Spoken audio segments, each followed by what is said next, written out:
ناظرین، 1187 میں حطین کی فتح کے بعد صلاح الدین ایوبی نے بیت المقدس کی طرف رخ کیا۔ ایک ہفتہ تک خونریز جنگ کے بعد مسیحیوں نے ہتھیار ڈال دیے اور رحم کی درخواست کی۔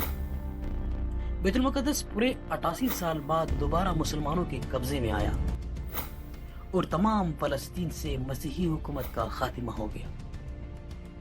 ناظرین، بیت المقدس کی فتح صلاح الدین ایوبی کا عظیم الشان کارنامہ تھا۔ اس نے مسجد اقصی میں داخل ہو کر نور الدین زنگی کا تیار کردہ منبر اپنے ہاتھ سے مسجد میں رکھا۔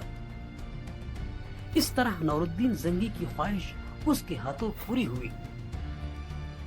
صلاح الدین ایوبی وہ پہلے حکمران تھے جو دو مقدس مساجد کے نگہبان کہلائے گئے۔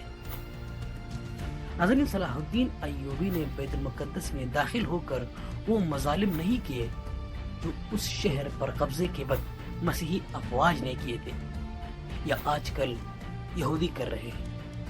ناظرین، صلاح الدین ایوبی ایک مثالی فاتح کی حیثیت سے بیت المقدس میں داخل ہوا۔ اس نے زر فدیہ لے کر ہر مسیحی کو امان دی اور جو غریب فدیہ نہیں ادا کر سکے ان کے فدیے کی رقم صلاح الدین ایوبی اور اس کے بھائی ملک عادل نے خود ادا کی۔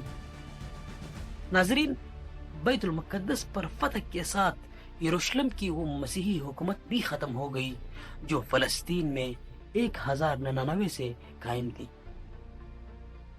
اس کے بعد جلد ہی سارا فلسطین مسلمانوں کے قبضے میں آ گیا۔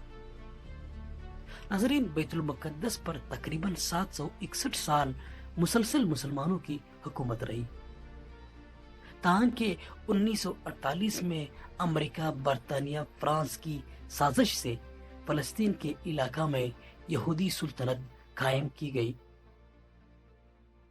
جو آج تک مظالم کر رہے ہیں اور بیت المقدس کا نصف حصہ یہودیوں کے قبضے میں چلا گیا۔